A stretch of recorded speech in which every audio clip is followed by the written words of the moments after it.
our next guest, who I just called literally a couple of minutes ago. Maria Martin is a sports reporter and anchor at WSFA Channel 12 in Montgomery, but she's also a native of South Florida, very familiar with Florida International, Florida Atlantic, Miami, all of those programs. Good morning, Maria. How are you? Good morning, Gary. I'm great. How are you?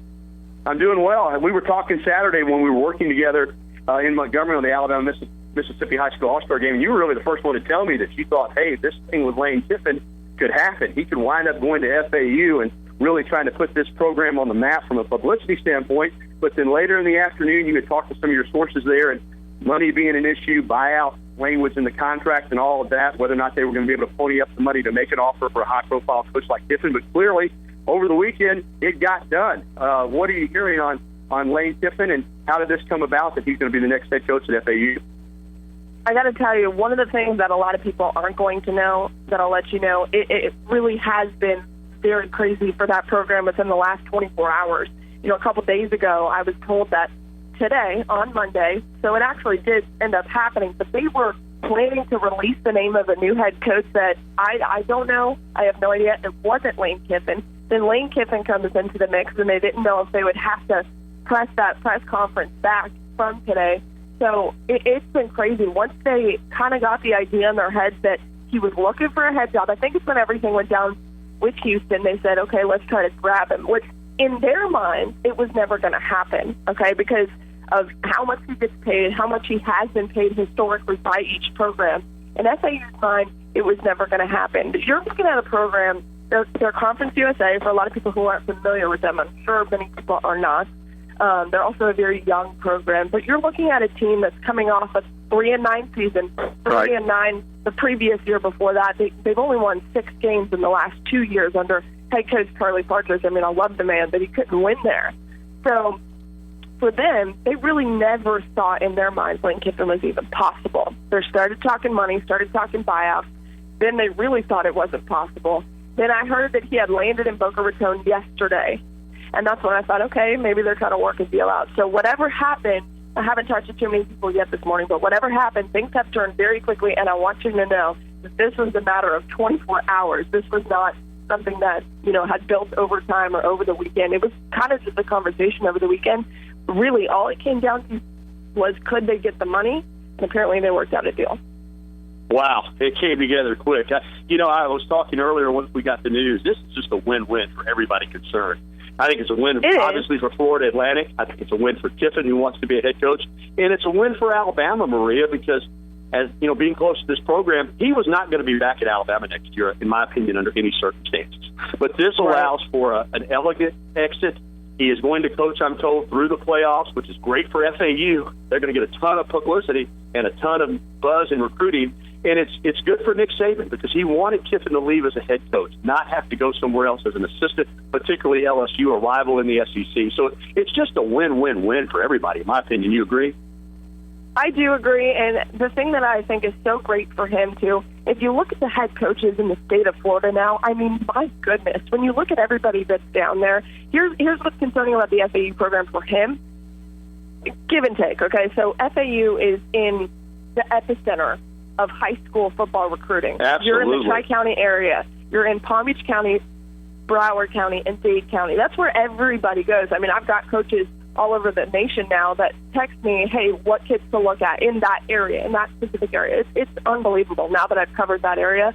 So for him, it's kind of tough because he's battling between, you know, Miami, FSU, Florida, those people. So FAU traditionally has kind of gotten the scraps of those recruits, whether it be a 3-star, a 2-star, a 1-star, kids maybe you don't know of. So for him, that'll be a struggle, but on the same token, it might not, because you look at how great he is historically at recruiting. He has recruited that area before, and now he's landed himself literally in the middle of it. He's going to do some really great things for that program, but you also have to be scared if you're FAU, because you know he's not going to stay for very long, exactly what he did at Tennessee. But it was a splash hire for them. I know everybody's very excited. They're all really great people down there. So he's surrounding himself with a really good staff. Not just, I'm sure the coaches will change, but, you know, everyone in the athletic department are just really great human beings. So he's putting himself in a good position to do the next head coaching job. And that, in my opinion, is better than the Houston job for Lane Kiffin specifically. Obviously, he's not going to stay at FAU. I think it's a way better situation for him than being the offensive coordinator at LSU. That makes no sense to me. So to put him there in the epicenter of high school football recruiting and a place that he is familiar with when it comes to recruiting, it's going to be really great for everybody. And I will tell you, Boca Raton, Florida is very, very, very excited to have him there. The few people that I have talked to are just can't believe it happened, and they're very excited. And when I go home, I'll be home next week. Howard Schnellenberger, who was the head, everyone knows who he is, but he was the head coach of the Owls most recently. Obviously, he's a legendary head coach. I'm going to pick his brain a little bit and see what he thinks about Lane Kiffin, because he's a close family friend of mine, and he usually has a lot to say about a lot of people. So I'm going to ask him kind of what he thinks about this head coaching job. I think it's a good move for him. I really do. Visiting with Maria Martin, sports reporter, anchor at WSFA Channel 12 in Montgomery, but from South Florida, had worked in that area, has a lot of ties.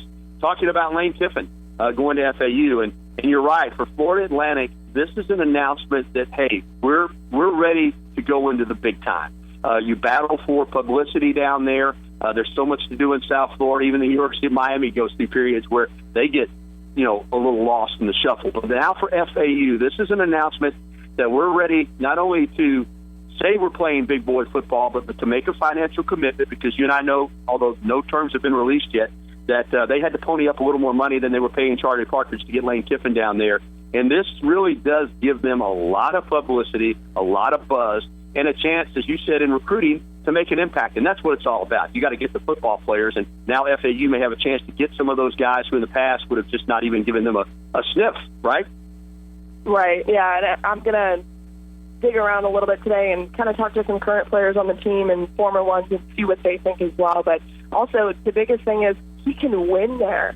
And for him, obviously that's never been too much of a problem except for at USC, but he can win there. It's Conference USA. You don't want, the Western Kentuckys to keep winning.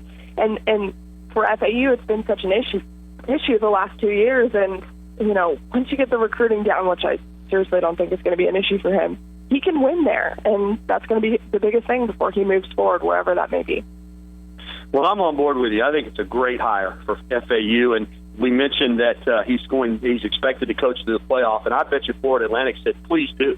If Saban will let you, please do, because think of all of the free publicity they're going to get. And in recruiting, he'll be able to tell those recruits, hey, watch the Chick-fil-A Peach Bowl on New Year's Eve. I'm going to be calling the plays as Alabama goes for a second consecutive national championship.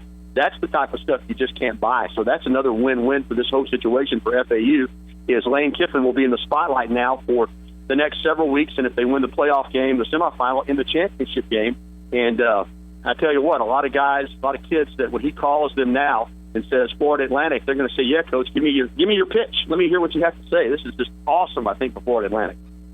And to be completely honest with you, I'm smiling because I love the program so much, and I can't believe that this is even happening for Florida Atlantic, because a lot of people don't even know where they are, who they are. They're so new, they're so fresh, they're not very well known in the football world. Now, granted, they have a couple guys who have moved on and gone in the NFL, but it's unbelievable to me to even think about the fact that we're discussing Florida Atlantic is having a splash hire. So very happy for the program and extremely surprised that they pulled it off, because I will tell you that everyone was very skeptical that it was never going to happen. Tell me this, because I don't even know. Who's the head coach of Florida International? Well, now it's Butch Davis. Okay, so that's what I was thinking. Think about this. I thought Butch had taken that job. You've got Butch Davis, Mark Richt, and Lane Kiffin. How's that triple header in South Florida, huh? It's unbelievable. And you're also talking about three guys. Well, Lane Kiffin really would be the redheaded stepchild in that situation if you want to talk about it historically, because both Butch and Mark Richt have bigger ties to that area than anyone on the planet. Mark Richt having played at Miami and being from Boca Raton, he played high school football there as well. And then obviously, Butch Davis's deal with the U. So it's unbelievable. When you're a high school kid in South Florida now, you're getting phone calls from three men who have spent time there, who know the area. So you can't really go wrong, in my opinion, with any of them. It's pretty interesting. It really is, and I just wanted to ask you before I said that, but I thought Butch Davis had taken that job. So you've got those three high-profile guys right there in a small radius. It's going to be a lot of fun. Let me ask you this before I let you go. Clearly, there's work to be done at Florida Atlantic, though, or Charlie Parker's wouldn't have gotten fired. You said they only won 3 games. You're battling for respect. You're battling for publicity. You're battling to get quality football players. And as you alluded to, there's a chance that Kiffin does have success. He's going to be moving on, but just from a football standpoint, you know a little bit about the roster in their conference. How long before he could have some success on the field, do you think? Well, last year, because I covered them, I've been here this past football season. I was there last football season, if you want to speak in technical terms.